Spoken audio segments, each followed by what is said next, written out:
My name is Jessie Redd. I am the interim director at the Safe Communities Institute at the Sol Price School of Public Policy here at USC. So for those of you who are not familiar with the Safe Communities Institute, we engage in research, interdisciplinary education, and collaboration to advance sustainable public safety strategies, policies, and programs. You can visit our website at sci.usc.edu for more information. Just really quickly, want to thank our partners for making this event possible, the USC Cinema School and the USC Leslie and William McMorrow Neighborhood Academic Initiative. A few acknowledgments. Thank you, VP Kim Thomas Barrios, for being here, and also Associate Senior Vice President Dr. Errol Southers for being here. So now I am pleased to introduce one of the Institute's wonderful instructors, who is president and CEO of Million Kids. She's our expert on human and sex trafficking. Please welcome Ms. Opal Singleton. Well, thank you for coming out. Some of you came a long way. I've been talking to you from Simi Valley, from San Diego, waiting out in that traffic. It's not easy tonight, so thank you. I also want to acknowledge and thank you for giving this incredible facility. This is beyond our dreams, and we appreciate it. I hope more people do come in because we really want to get this film around the world. Well, as she said, I'm with SCI, Safe Communities Institute, and what a privilege that has been. It's been about 6 years now that I've been an instructor there. And I really want to acknowledge Dr. Errol Southers, wave your hand here, sir, and Jessie Redd. They have, for the last 6 years, worked with me, and they trained some of the most incredible people that we could ever have the opportunity to be partners with, quite frankly. SCI really trains the leadership of law enforcement throughout California. And I've been privileged to be able to be an instructor in those classes. And sometimes it's kind of intimidating when I see who's in there, because you have chiefs of police and bureau chiefs and Homeland Security, and all kinds of people are extremely knowledgeable. And over the last 6 years, we've had the opportunity to discuss this crime of sextortion and what can we do about it. And so I want to acknowledge USC's role and their commitment on really preparing to combat this crime. Really, some of the things we come up with is we have to raise funding to build large-scale investigation. Technology is key. Your victim is going to be maybe right here with you, but your perpetrator, or maybe thousands of perpetrators, are all over the world, either in the dark web, bulletproof hosting, or some of those peer-to-peer sites and like that. So how do we combat that as technology becomes more intense and more sophisticated? The same kind of thing in that we train a lot of educators. I have 3 different assignments at USC, and we train educators. We have to train school resource officers and counselors, because when that young person comes to you and says that I'm in trouble, and hopefully they will, because a large portion of them will not, and we have to change that. When they come, we must not look at them and go, what are you thinking? Okay? We have to listen. We have to come along beside them and help them understand how to turn that crime in. So over the last 6 years, I've had the privilege over at SCI, thanks to Errol and Jessie, of building together. And one of our dreams was to have a film, to have a media that was so powerful that parents and grandparents and young people would come from all over the world to see this. So we picked Maria and Stephen, who's in the back, and I'll tell you, we could not have picked better. They're extraordinary talent, and they have taken this mission. For us, it was a dream. Many people at SCI have dreamed of this for a long time, including myself. But once they took a hold of it and they saw the vision, they have incredible talent. They have made a powerful movie. We're going to ask you when you're all through, we want to get this movie all over the world. And we want it in schools. We want it it in classrooms, we want it with teachers, we want it in churches, we want it with parents and grandparents, and we want it with young people. So if you, after you're through tonight, will share this with everyone you know, he's going to tell you how you can download it, how you can get the word out. So again, thank you for letting us have this premiere here. Thank you for all the effort that many of you put out to come tonight. I appreciate it. And thank you to Stephen and Maria for making this film everything we wanted it to be. Thank you.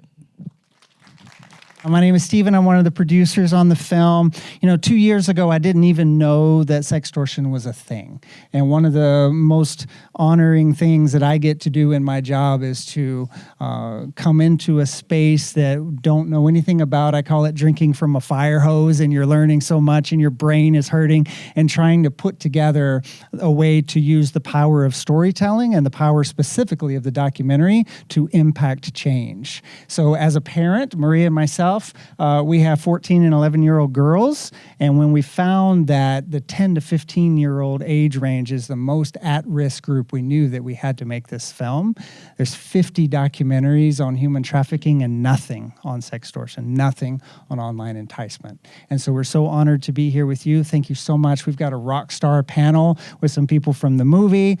Scott's going to help us work through this. We're so happy to have him with us. So I'm going to shut up now and play the movie. And I hope you guys will stick around for some incredible Q&A and some of the best experts in this space. So thank you again.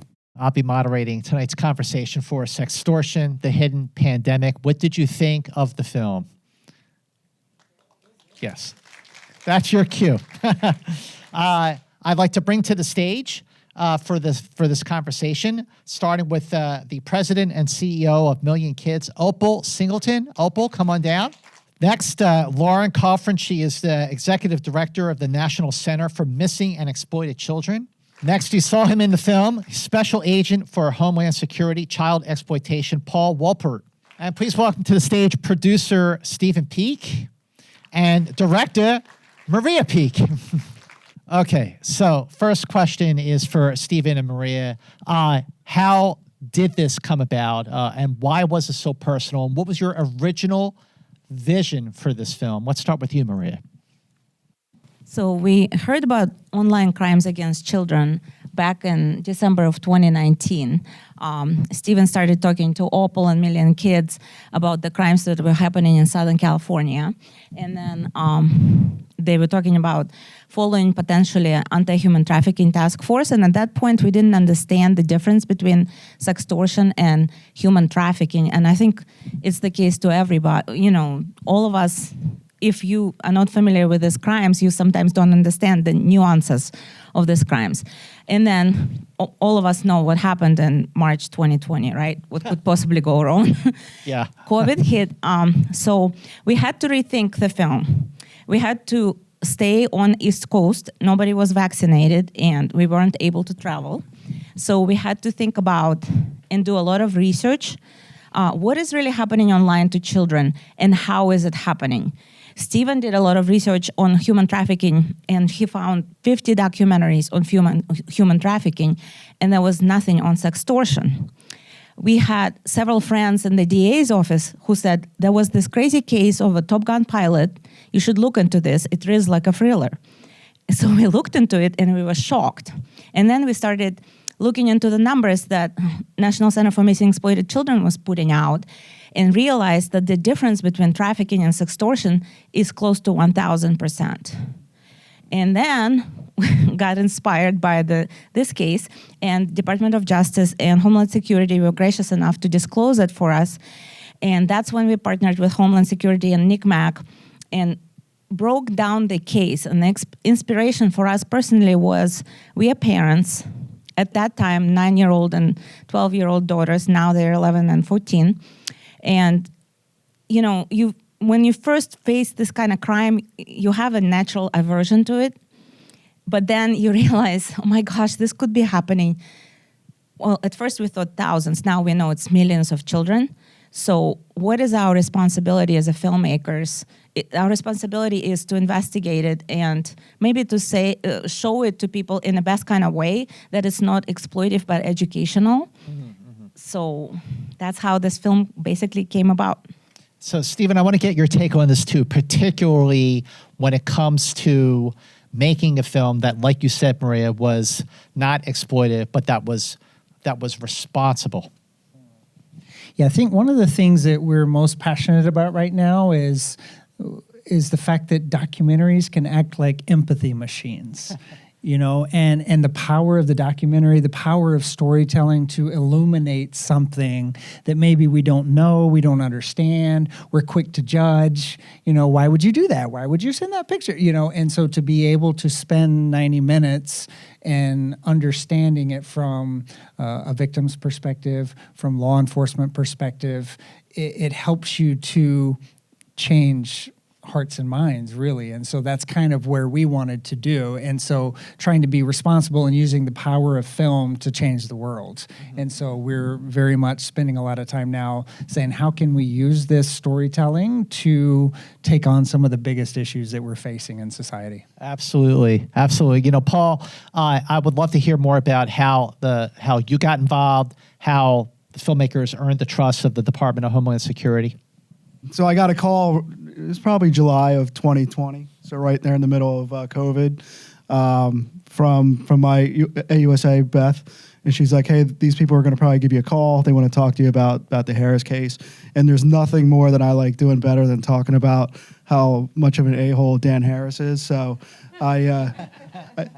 Maria asked me a question, and I think 45 minutes later I was done talking, and she said, okay, I think this is the one we want. So, I think, like she said, the story in itself is, after this trial, the reporter talked to me about it, and I said, if I told this story to somebody, nobody would ever believe any of this stuff happened, because there was a lot of stuff that wasn't in the movie that he tried to do, creating the fictitious persona and reaching out, having somebody else reach out to the victims, and just obstruction. I mean, this was a full-time job for myself and a couple of the other investigators, because he just kept trying to cover up himself. So telling it was a good thing. And then as far as what was the second half of that question? Just earning the trust. Earn their trust. Yeah. They have a website, so they had done something else before that made it on the internet. So as everybody believes, if it's on the internet, they must be good. So, it worked out. Lauren, I would love to hear how you help the filmmakers sort of like stay on track with because I mean this is a very important story, a very important topic that has to be told accurately, with empathy and in a way that people will share this information and get the word out. So just talk about your involvement with keeping the filmmakers on track here. I think you can see just how well they did their research, right? And how much thought they put into the respect for the survivors and the victims, and how to tell a story without being exploitative. So often we see in these films so much graphic detail, so much salaciousness that distracts from the narrative of understanding how it actually starts. What are the warning signs? What are the ways to be able to recognize and to be able to move forward? At the National Center, we're seeing cases like this multiple every single day. And so really understanding this as not just telling stories through one story, it's very clear to be able to see in that film that they need no help at all, that they know what they're doing, and also that they come from it from a much more of a pure of a heart kind of place, that this is about getting the word out, getting education going, understanding themes, and trying to make sure that they're that this is going to educate and change lives, that parents, that children themselves should be able to see this and to be able to understand just how significant grave this is, how frequently it's happening, and hopefully not feel alone and not feel afraid, and to destigmatize and take some of that fear out of that kind of crime. So if I say the National Center was more than happy to be able to participate in this project just by understanding and seeing all of the work and the perspective that they were bringing to it themselves. Paul, go ahead, Paul. Yeah, if I could add. So Lauren brought up about how they depicted the victimization and whatnot. This was a nice, clean down version of it. The actual offense is a lot more explicit and threatening, but it would be a R-rated movie if you actually showed how things actually progress. Opal, I want to get your take on your collaboration with Stephen and Maria. Can you hear me? Well, one of the things I really appreciated is the fact that he covered and she covered the broad range of the way that this happens. You know, you had one individual in Daniel Harris, but then in Sierra's case, you had multiple perpetrators, and then they showed the deal in the Philippines, I think it was, where they're going in.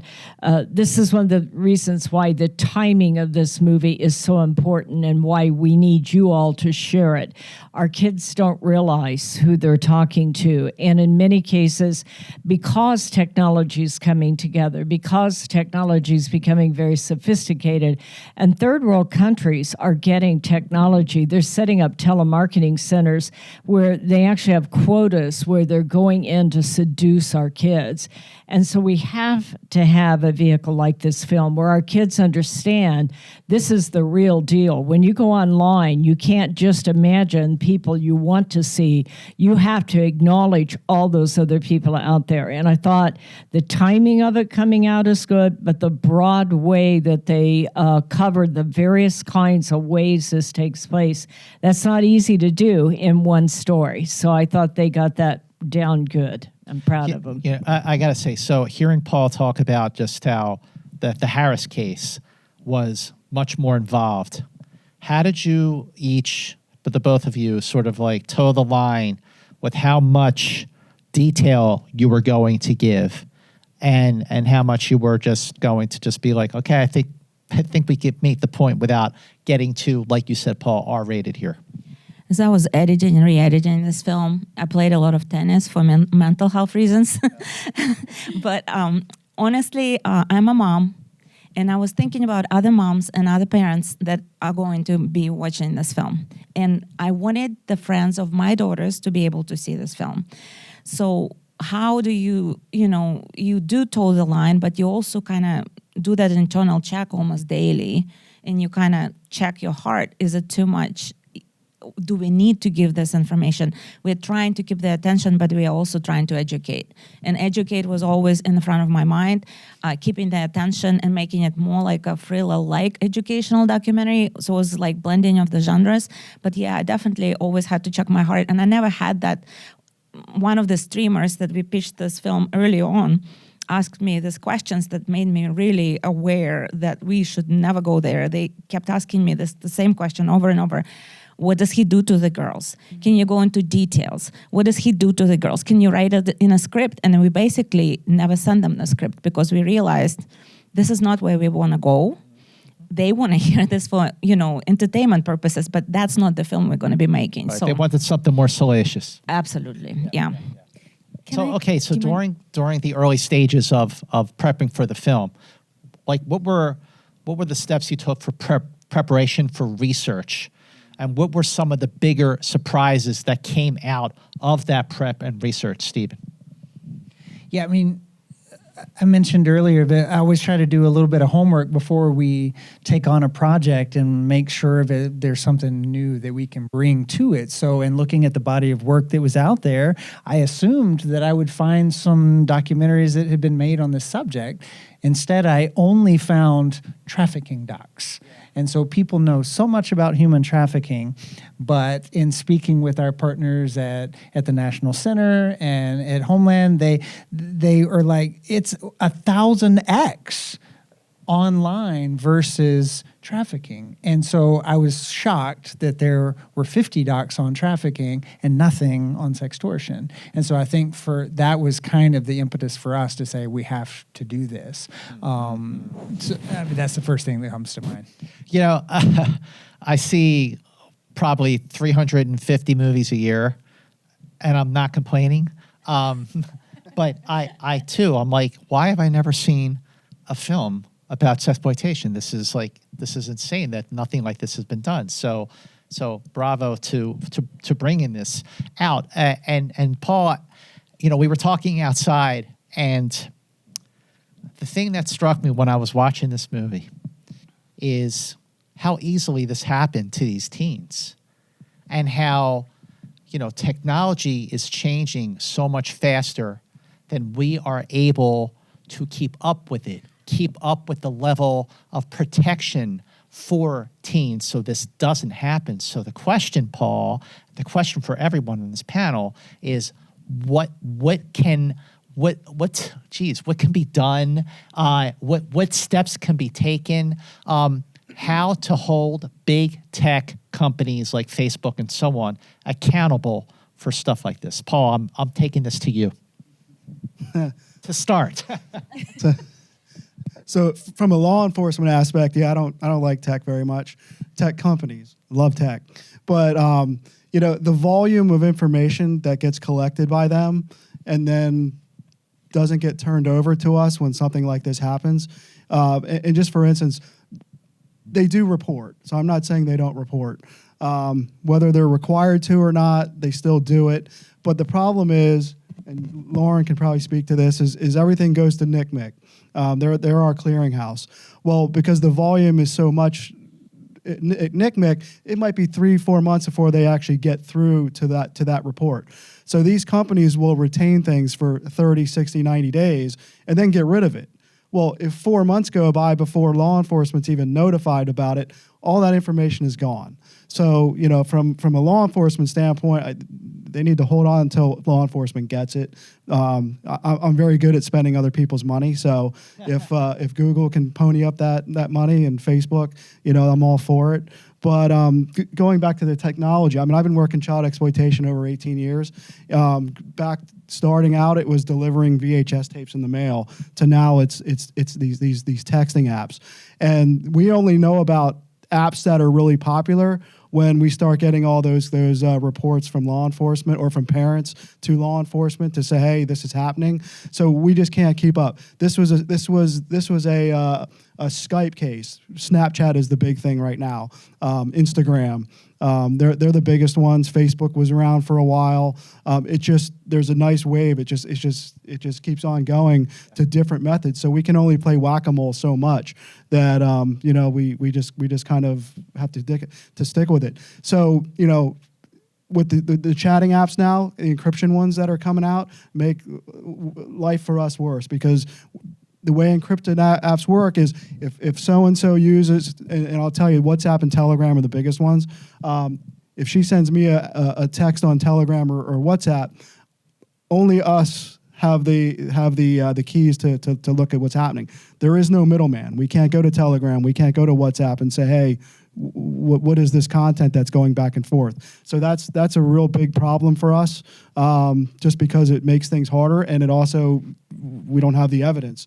So if your children or your grandchildren or your own children are using those, just be aware that, in my opinion, kids shouldn't be using WhatsApp or Telegram. If you don't mind adding on to that piece about, we see these trends that are coming. And one of the things is the reports that come in to the National Center for Missing and Exploited Children. There's two types of reports. Ones that come in from the companies.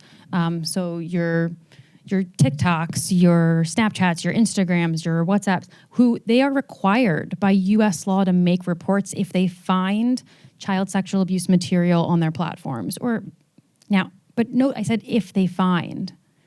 So does that mean they have to be looking for it, right? So who's looking for it? And if you switch to end-to-end encryption, you can't look for it, right? Everything's shut off.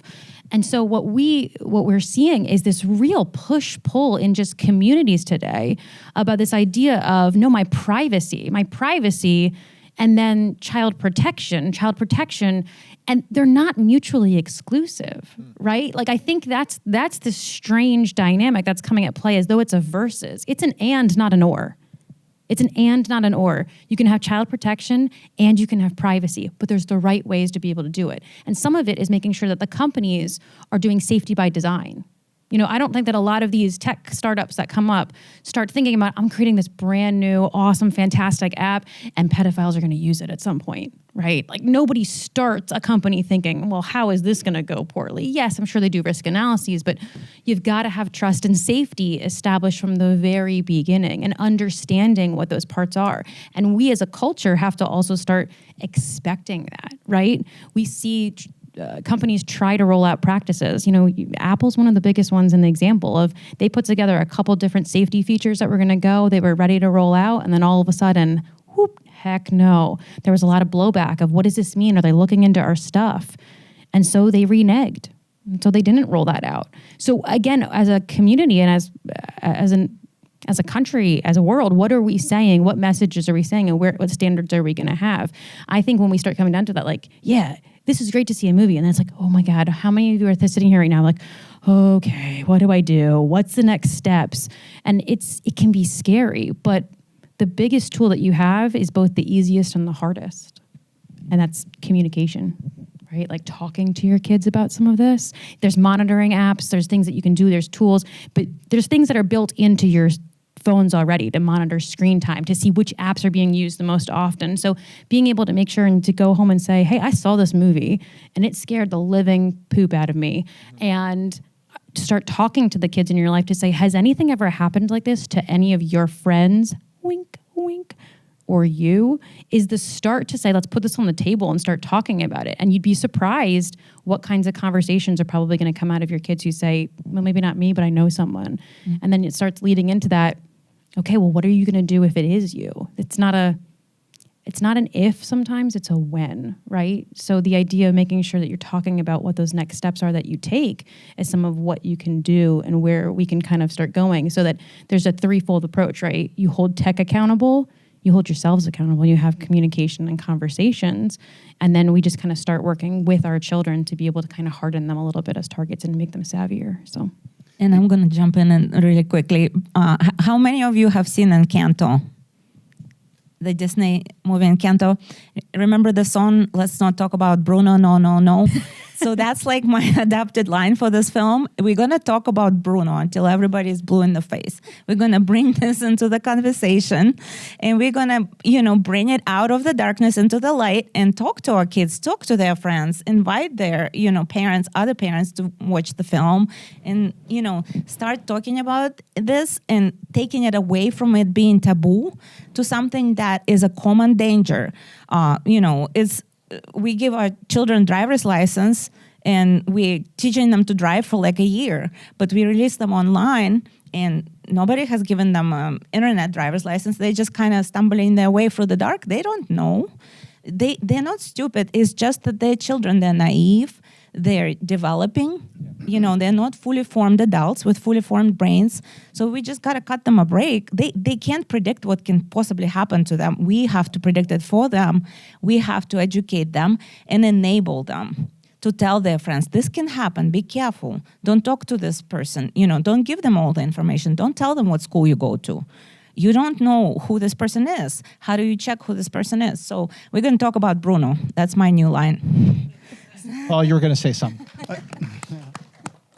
I was going to piggyback right on the tech part of it again, is when Lauren said that they report what they see. Well, they only report stuff that has been seen before.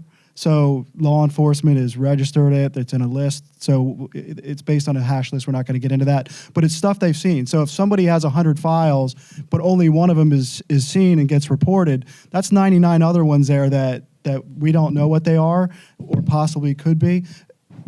And the ISPs are getting rid of it. So, that's just another one of my things of why they should retain it until law enforcement gets it. Oh, Paul, I would love to get your take on, especially when it comes to the, the tech part of it, and interweaving that in with the just sort of making sure that teens are aware and communicating with their families and so on. Well, I think one of the values of this film is that I think the average person does not realize where we're at in history with technology. And if you think about what's happened in the last 5 years and just start to imagine what's about to come, that's why, for me, this film was so important. This is the first generation of kids that will be able to reach the entire world, and the entire world can reach them. I wrote a book on that subject, by the way. But the reason that is so important is how we train this generation to use technology with respect and responsibility will set the stage for all future generations. We are in a historic era in our lives. Where we're at right now, I think your average average parent, they just look at it and go, well, they know more than I do, and I don't know what to do. And the kid looks at it and sees it as a social device without realizing what's going to happen. We need to stop and back up and say, this is a device that connects you to the entire world. This last week, I reported on a case of a 3-year-old girl. Her mother ran a TikTok account. She has 17 million followers already, okay? But there were over 3 million of them that were watching a 3-year-old eat a pickle. And we're ordering that up regularly. We need to stop and realize when our kids now, they're no longer talking to people they know. If they're on Fortnite, those PUBGs, if they're on TikTok, that goes out to millions of people, and millions of people can reach our kids. And we have to stop in our tracks and say, we're not doing this right. We need a different approach. And the approach is to educate. And that's the value of this film. Thank you. Go ahead. Yes, Lauren. When you said that statistic, it made me think of something that I had read this week, which if I asked you all sitting here, how many of you would say that your best friend was someone that you've never met in real life? Right. I'm assuming not a lot. But the youth of today, 1 in 4. Wow. 1 in 4. They've never met them. And so for us, I think when we're generations that grew up without technology at our fingertips, and that's the means of social communication that's there, we feel an automatic disconnect, and we have to meet kids kind of where they are and understand that children, that we can't keep saying, your friends are people you know in real life. That's not how they view them. And so sometimes we're coming at it from these approaches, these lecturing kind of, we're parents, right? So we're parents and we're coming at it from like a lecture, and I know better than you. And they're looking at us saying like, yeah, you don't really get it. You don't really get it because this is the way that the world operates now. And so trying to be able to meet a little bit more in the middle and understanding that tech means something different to kids, and being able to give them the skills and the tool sets to be able to say, if and when you find yourself in a dicey situation, what do you do? I mean, that's a key part. And understanding too how many teens and how many youth would get themselves out of a conversation or would stay in one. That's a really dicey kind of piece too as well, in that, sometimes kids will just stay in, especially if there's LGBTQIA youth, they're more likely to stay in conversations even when they do feel uncomfortable. And that's some recent research that's been done just recently. I wanted to ask, go ahead. Yeah, I mean, it's had wrong. So in these type of investigations, like with Harris, they all believe he's a 15 or 16 or 17-year-old boy, right? 30-year-old man isn't going to meet him, right? So most of these cases are like this. So yes, maybe they will meet in one day, but they all think they're teens. So I've had investigations where all the girls thought it was a real person, never met him, never talked to him on the phone, but just like she said, this is my friend. And just like what Harris did, they do their research. They get in there on that Facebook friend list of somebody, and now all of a sudden, because it shows up on their friends' Facebook's friends, then I can trust them. It's not like they verified or did anything to see if it was a real person. Because it was on their friend's Facebook page, they believed it. And our kids, we told them about this till we are blue in the face, and then we showed them the picture that Daniel Harris actually used as his profile photo on Facebook, and the shock on their faces was priceless. They're like, what do you mean he looked like that? We've been telling you for 6 months. Whoa.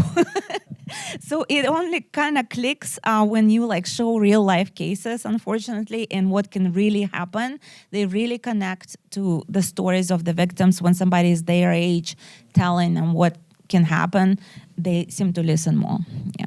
I would love to hear, Stephen, how you found SM, the victim, and she was happy to go on camera and speak her story. Yeah.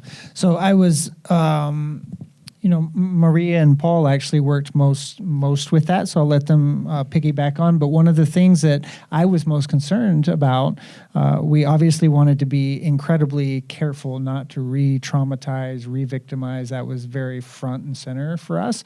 And my assumption is that very few people were going to want to talk about this. We're going to want to come forward. And we actually had the opposite problem.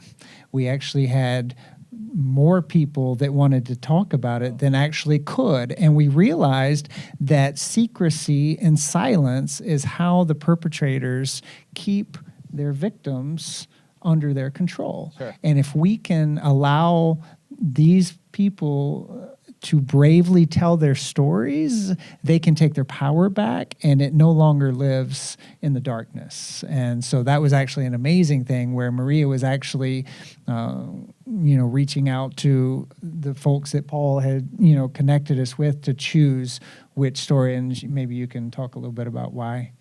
Well, I chose Sam because I connected with her immediately, and I could tell she was in a healthy place. And also, it's been a while since the victimization happened, and she seemed to want to take her power back and become a spokesperson. She was coming from a place where I would say she was healthy and moved on, and we immediately connected, and I could tell she would be great on camera. And so once I found her, I kind of knew this is the person I want to tell the story. And I just want to say, because we were making this film during COVID, we did not mean for most people in the film to be white. It just happened to be this way because we were so constrained. Sure. We are very aware of this crime and diversity. This crime affects every single person in every single demographic and in every single age. It doesn't matter. So we are very aware of that, but it's just happened to be that way because we were trying to get the story out with a very constrained environment, and literally we had to go to interview some of the government people. We had to have an RV. We couldn't fly. We had to travel in an RV and say that we were, never went on the airplane or in the public airport, didn't interact with people. We just came to their house in an RV, filmed, and went back with all the film gear. So we're working on creating a library of stories that will represent diversity of our country. And we are working on that right now with Nick Mack and HSI. So, yes, your take on that. Well, so with the victim, with getting SM, so Maria says, "Hey, we'd like to have somebody else for the film." So I put out a call, and like she said, we got more than we anticipated. Although she didn't tell me she only anticipated using one. So when I talked to six victims, and they all thought they were going to get in the film, she let me break the news to the other 5 that it wasn't going to happen. But what I want to say about the numbers is whatever the numbers are, they're probably low as far as reporting and unreporting. With sextortion cases, every single one of my cases I've got in the hundreds. And if you think about that, 1, 2 report it, and then the other hundreds don't. So, as far as numbers, we probably won't know what it is, but it's going to be higher than probably what's reported. Well, I want to open up to the audience for questions, but before I do, I just have one more question. And Maria, I just want to know, since you've been screening this film around, what has been the reaction that you've gotten from people in the audience? How have they reacted, and what kind of stories have you heard? We were shocked. We actually didn't expect kids to come forward and parents to come forward immediately after the film and raise their hand and say, "It's happening to my best friend right now. What can I do?" Another couple stood up and said, "This happened to our 17-year-old boy this weekend, and he's on the floor crying. He's completely crushed. What do we do?" So we actually started changing how we do the screenings. We would always have an agent from HSI who could intake the case almost immediately and help the family almost immediately. So we've been floored. We knew how high the numbers are. It's in the millions. But when you have an audience and people start just coming up and standing up and saying this is happening to us, it's just mind-blowing. Well, also received 120 requests for screenings so far, and we're only getting to about 20 of them so far. So we've been overwhelmed by, police chiefs, school districts, churches, community organizations, universities saying, "Please bring the film here. We just had a case last week." So we're feeling this unbelievable sense of urgency, to do something about And this. it's mainly the frontliners, people who actually work with this crime. They're the ones who are wanting to bring to their communities to educate, to prevent, because they literally don't have enough agents to fight this crime. Okay, so anybody in the audience have a question? Yes. Thank you so much for having me. Actually, I'm from the country of India. I work with women and children out there against sex trafficking. And we got connected 4 years ago, and first time I'm seeing her face. We are friends, but I've never seen her face.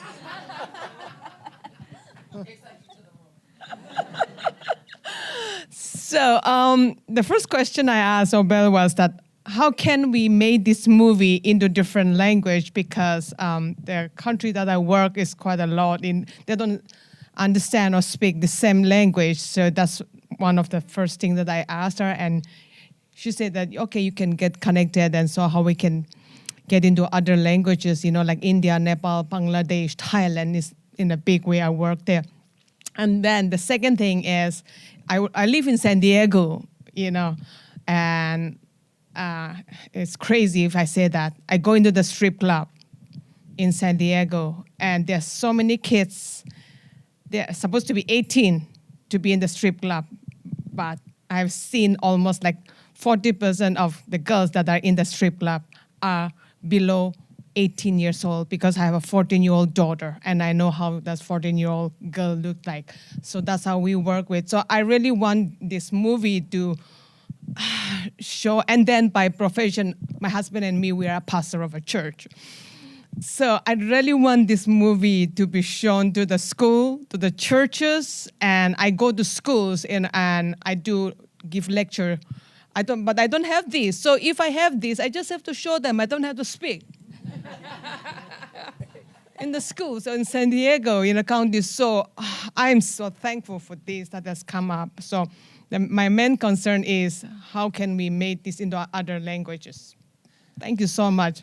No, thank you so much. It's funny, this is my 4th feature documentary, and it almost the end of each one, I have someone who will come up at an event and say, thank you so much for making this movie, because I've been trying to explain this to my friends for years, but now I can just sit them down and say, shut up and watch this for an hour and a half, right? So I just want to say that first. So that's the thing that's so exciting for us about storytelling, and why we're so particular of the stories that we tell, because we know not only is it going to completely overwhelm our lives for a couple of years, but also the power of that story and what it can change. So thank you for that. So Homeland Security in Central America has also reached out, Puerto Rico, and so this is very much on our radar right now, that we are going to work to get some subtitling done on the film, and also with the educational resources that we're working with Homeland and the National Center right now, based on the film, some short cut down versions, and we're going to be working to either overdub or subtitle those in a handful of languages for sure, because we're seeing the demand, and so we're gonna do that. We also been invited to European Parliament to screen the film for European Parliament, Australian Parliament, Dutch Parliament, and Pentagon as well. Yeah.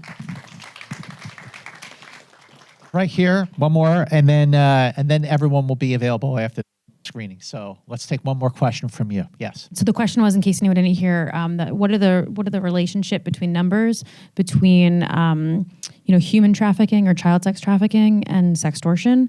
I was just on a panel, actually. I was telling them earlier today from my hotel room, like Wi-Fi worked okay, and it was exclusively for child welfare workers who are working on child sex trafficking.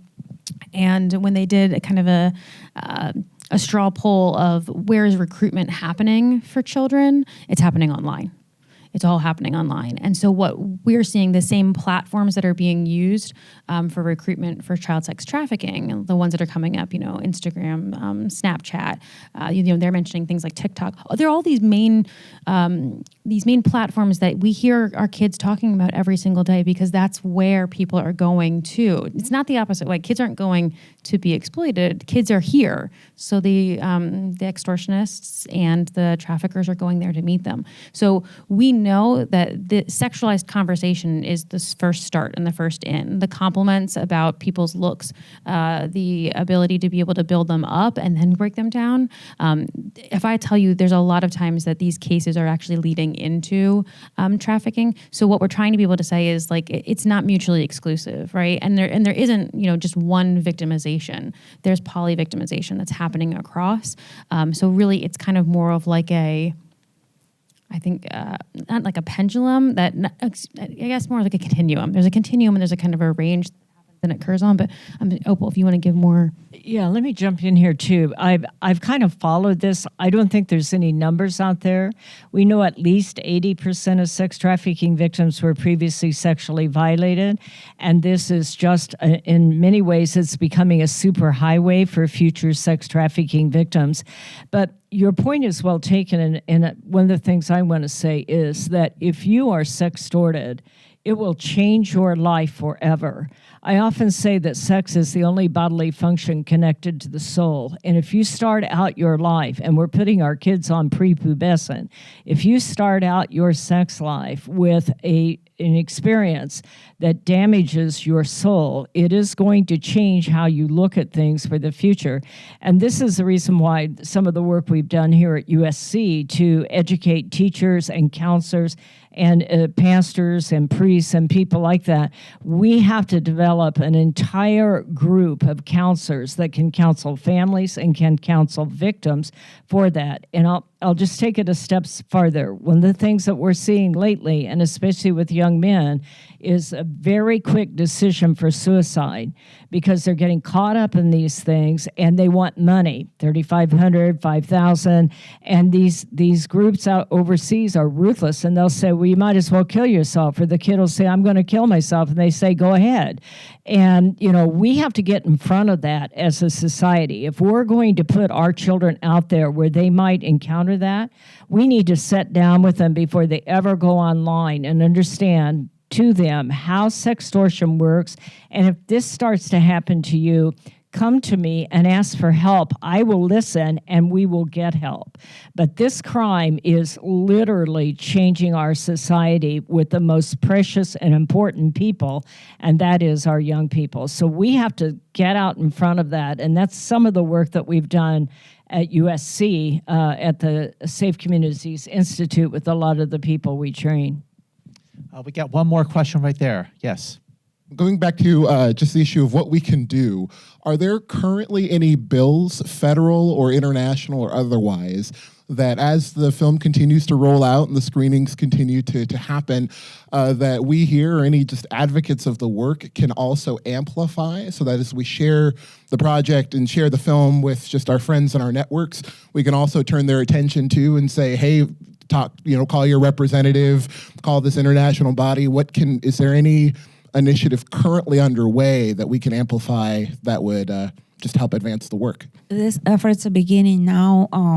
There's one more issue that is kind of related to your question is the issue of identity. So right now it's not illegal to be a 40-year-old person and pretend to be somebody who's 13. Create a different profile and off you go. That's not illegal until you commit a crime. So in Australia, there is a charity called Carly Ryan Foundation, and we actually just spoke at the same conference where her mom was speaking. In Australia, it happened to a teenager. She was lured by an online predator and lost her life. And her mom started a charity in her memory, and she was actually able to pass a law on a federal level where it is illegal to pretend to be somebody else underage. And so in Australia, that law is already in place. It's called Carly's Law. We have all the legislation for it. And right now, they're trying to pass it on the state level in Texas. And if it goes well, to go state by state. So that's like a current effort as far as that goes. And then the tech companies, I know that EU wants to screen our film to help support the legislation where the tech companies are required to report instead of voluntarily reporting, which is two different things. There's always a lot of advocacy that's going on around trying to be able to get more resources in for that, but that has to happen kind of at all levels, right? Like ICACs for Internet Crimes Against Children task force, and more law enforcement needs to be there at the federal level. There needs to be more. So that's always, I think, what a lot of it is showing a lot of support that crimes against children are important, and we want our tax dollars to be able to go to that. One quick, I'm really sorry, piece that I also just want to make sure that we're aware of, because a lot of this we're talking about like it's going to happen, but what do we let kids do? There is something that's coming up that's kind of going to be in the works to allow and to enable children to be able to report images of themselves to our organization or to other places with immunity, right? Right now, if they would try to upload a file, they could be charged in theory. I don't know that anyone would, right? But there's a lot of fear around for kids saying, I can't tell anyone that this happened because I created an image. And so what if I end up on a sex offender registry? There's a lot of what ifs for kids. So allowing a safe space to be able to say, okay, so you did a thing. So you did a thing, and the same way we allow for a company to be able to report an image, we're gonna allow a kid to be able to report an image of themselves, maybe even of someone that they know if they're reporting on their behalf, and be able to create an opportunity for them to be able to get their way out of that circumstance. That's a thing that we're hearing that there's good temperature for, and that bill might be introduced at the end of this year. Will it go through? Probably not with the way that the systems work, but hopefully that language will start getting introduced and there's more help that can be on their way directly for kids. Sorry, I know I took up more time. Just to go back on the funding though, we can never have too much money, but we'll never get it. So if they give it to us and they say, okay, we're going to hire 1,000 more agents, doesn't mean they're all going to be working child exploitation. It's going to be this, and this, and then maybe a handful over here. So, yeah, you can throw all the money in the world, but it's allocation as well. However, I would like to jump in there. I'm bragging a little bit, but I'm from Riverside County, and there was a whole group of us that worked hard and heavy because our DA was aware, our sheriff was aware, and everybody educated the Board of Supervisors, and they got $1 million to set up the ICAC unit at the DA's office and support it and double the size of the Human Trafficking Task Force. And that came by educating all the legislators up and down the line and joining together to do that. Sunday night at 4 o'clock at Saddleback Church in Lake Forest in Orange County. It's at 1 Saddleback Parkway, and it'll be shown again with the same panel. So, ladies and gentlemen, thank you so much for being here, and thank you so much to our amazing panel. Thank you. Yeah, and the film's coming out October 4th, 10/4. So we made a movie about law enforcement, and we are releasing it on 10/4. So we said, if you can't remember 10/4, there's not much else I can do for you. Yes, and we're also doing some theatrical run here. But also, just before we all leave, I just wanted to say we've been completely in awe of the folks on the front line that are working this day in, day out, and some of the best and brightest are sitting up here with us. So I just wanted to say, can we give them a round of applause? Thank you.